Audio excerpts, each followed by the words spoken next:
10,000 crore rupee fund funds for startups.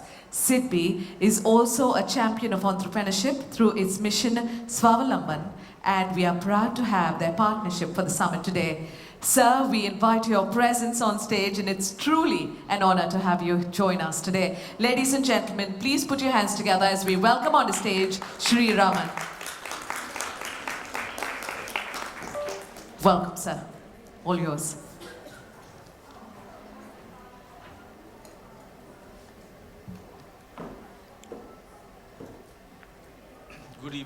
Good evening to all of you. Big thank you to Nupur for inviting me here. I'm sure you've had an excellent day, and I just hope that a lot of issues have been discussed. They emerged as would have in various discussions, and I'll be most happy, somewhere along the way to hear from all of you what suggestions you might have to SIDBI. So I think the context of SIDBI being here is quite known to all of you. It's been quite a journey. So I think specifically from a woman entrepreneurship concept, the statistics read that there's 18% of the AIFs are women-led AIFs. So this is now roughly about 106 or 110 AIFs to which SIDBI has committed funds. It's about 9,000 crores, and the disbursements, of course, are much lower as expected. It's about 4,000 crores. But the good news is that it's, I think, about 18% of the funds are women-led. And therefore, there has been an accent towards helping women-led funds. So even in the last 2 years that I have been here, I have personally met 3 teams, and frankly, I've met a lot of other teams also which have come and sort of discussed their fund strategy with me. And I couldn't make out any difference between a woman-led fund or a man-led fund. So, I think these are constructs, these are probably social constructs that are more embedded within our society than maybe other societies. And I just hope that the Indian society is slowly moving out of these so-called, sort of rather feudal constructs. But it will take its time. And I think, at the heart of it, it's really about education. So the one thing that strikes you about anybody who comes and talks to you about their fund strategy and what they want to do, it really goes back to what they have started off with, an educational background, where that education took them, what their own career sort of drove them towards. And I think somewhere it is very important that if we were to just look at the fund space and understand why is it that we probably have more women coming in here, is that the investment space is very diverse. You could choose, you could, sort of very nicely align yourself with a particular objective and therefore immerse yourself in that particular space. I mean, it could be anything from a deep tech to a social impact fund. And all of them, I think, are doing great work. I certainly believe that from whatever little I've seen, there are probably many more women in the social impact space as compared to maybe a deep tech fund. It again is reflective of the career choices and maybe the education choices that appear before women. So I can only hope that even when I look at my own life, and I've had my wife is currently not working, but she's always been working from the time I met her. And certainly it's one of those cases where you understand why you want to get about doing what you want to do, and nobody ever questions you. So we're probably privileged, lucky that we come from certain backgrounds where it is really about the equality between men and women. It's embedded in the way we are brought up. But that might not be the case for many others, and therefore I think it's very important that when we look at it from a SIDBI point of view, trying to encourage more women to come and set up funds, there certainly is that, that slant, that need to encourage more women. The other good point about the statistics is it's given rise to a lot more startups where women are leading the startups. So, those numbers are not that clear, but I think today we are in a situation where many startups are probably, if not, women-led in some cases, but certainly the partnership between the men and the women is probably that much more visible. And that again, I think, is a very heartening feature to see. Many of the startups that I have seen, and in fact, not just the startups that come under the Fund of Funds, but even the MSMEs who SIDBI sort of gives finance to. And this could be from larger companies to even small entities that are probably funded by NBFCs and microfinance organizations. So you have a very wide range of business enterprises. And in the larger set, which let's say turnovers of 50 crores and above, now in this particular set of MSMEs, I have actually been surprised by cases where women have been the number one in the company. But again, when you sort of probe a little deeper, it's probably a lady who's inherited the company which was started by the father. So I still haven't probably seen at the larger level of companies too many cases where it's been a woman who has started the enterprise and has taken it forward. So when you sort of, think back at the startup phase and then you sort of compare it with the phase of a company which has matured, we are probably seeing many more women at the startup phase. And if I were to sort of project this 15 years down the road from today, we might end up seeing many more women who are actually at a CEO level as compared to what we have today. So it really does give me a lot of hope that we are on the right track. Specifically, it's some statistics which my team gave me, which surprised me too, is that we actually have some reasonably good figure of about 35% of women in the workforce at all levels, but this sort of drops off to something as small as 13% when it comes to the higher level of executive roles. So there again, I think, for various reasons,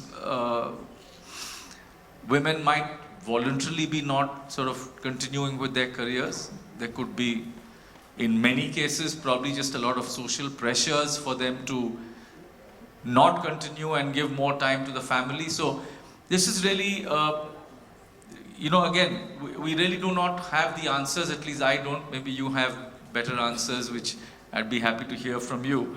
But it is something that we should be aware of as a statistic, and we should probably take action towards, improving that. And one of the ways of probably doing these things is really for both men and women to be more actively associated with, raising of the kids.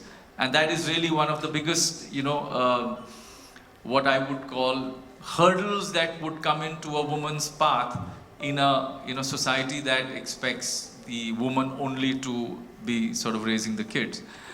And my own understanding of, a bit of travel that I have done, especially in Europe, and this sort of brings it more sort of bluntly in your face, that the European model has probably ended up being far superior to models, I would say, even in the US, and compared to anything else we have in Asia or Southeast Asia. And one of the possible reasons for the European model to be a little more equal between men and women is that the laws itself cause this to happen. So one of the more redeeming features which I saw was in the Scandinavian countries, especially in Finland, where by law, the man and woman, that's the husband and wife, they have to take 2 years of paid leave from their respective organizations for raising the children. Now it is mandatory, so there's no choice for the man to say that I'm not going to take leave, and therefore I think the whole sort of intent behind that law would be to ensure that the men are equally involved in raising the children. So that obviously does help the woman also to space it out, and between them they could probably end up continuing their respective careers. So I think it's really important for us to sit around and discuss these issues. The particular context in which you are having this conference is certainly at what I would call a more sophisticated, educated level. But having said that, one of the most interesting, visuals that will always stay with me in my mind was when I went to Orissa, and we had gone out of Bhubaneswar, and this must have been at least 3-4 hours drive out of Bhubaneswar city, and we were with a microfinance institution, and they had organized, since the chairman Sidby was there, so they had sort of organized this rather large do, and you won't believe there was a hall which was probably 3 times this size, and there could have been more than 1,000 women in that hall. So, it sort of completely, hits you when you are walking in from the side and you come to a dais like this and you see 1,000 women sitting there. So, obviously you end up asking, several questions saying, so we are all aware that the MFIs is directed to the women. So the women are the borrowers. So the first question was, are these women just fronts? Is there actually a man behind it who is running the business? And you'll be surprised, at that level, business is there in every single household. So, it's partly agriculture, it's more business. And it could be any business. It could be something as simple as somebody taking, baskets full of the vegetables that are grown right there and sitting on the roadside and selling those vegetables. I mean, it's as simple as that. And the answer I got was that each one of these women actually is involved in the business. It's probably the men who do not end up, helping them in the business, because most of them are probably drunk somewhere in the middle of the day. So, this is a fact. I mean, I think it's a phenomenon that we have to accept within India, and I'm sure this is probably there in other parts of the world too. So it is the woman who struggles to run the house, do the business, and obviously in that room with 1,000 women, probably 30% of them were with their children. So it was extremely comfortable. I mean, nobody, thought twice about it. And even the people who were from the MFI, who were organizing the whole program, they knew each one of these women by name. They probably go and sit with them, help them, talk to them about their businesses. It's all part of, ensuring that your money is collected and comes back. But I mean, it's an amazing ecosystem that at least that I saw for the first time. And what was probably the icing on the cake was we had a sort of stall just outside the room. It was, again, an open area where a few women had sort of, exhibited what they were making. So it was a wide range from textiles to, very useful implements that could be used within the house. And it was all made, as cottage industries, so it was quite amazing to find the innovativeness of the work that they had done. And there were 5 women. So there must have been about 20 odd women showing their products. 5 women had actually started private limited companies. So, it really does sometimes, surprise you, and, it's really warms the heart to know that this is the kind of effort that they have taken. And then one obviously got talking to those few which were, sort of larger in their business, and you could understand that the aspiration levels were just sky high. So, it was in one of those things, as I said, which would, be there in my mind for a very long time. Another very interesting statistic which I got was the fact that in a sample of 500 portfolio companies, we had found that there was a 20% higher IRR in those funds which were more gender balanced. Now, that's again something which is great to hear. I mean, it's wonderful to know that. And the other interesting thing was that the gender balanced teams had higher valuation increases. Now, again, these are probably sample studies which have been done. We should take heart from them, but we should probably, also talk about it more often, that, these are things which can happen in the world.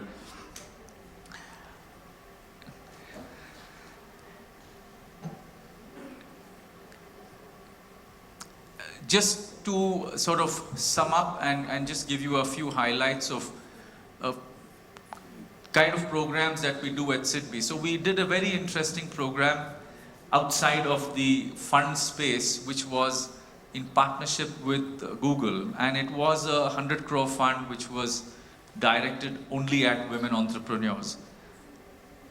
It was obviously a bit subsidized on the interest rates, but we were planning to do this over a 12-month period, and we found that within about 8 months we had run out of that 100 crores. So, it is amazing, and the program was named as Sangam, and you actually found that when you sort of visit various states, so I love traveling and going into, the interiors of various places that I visit.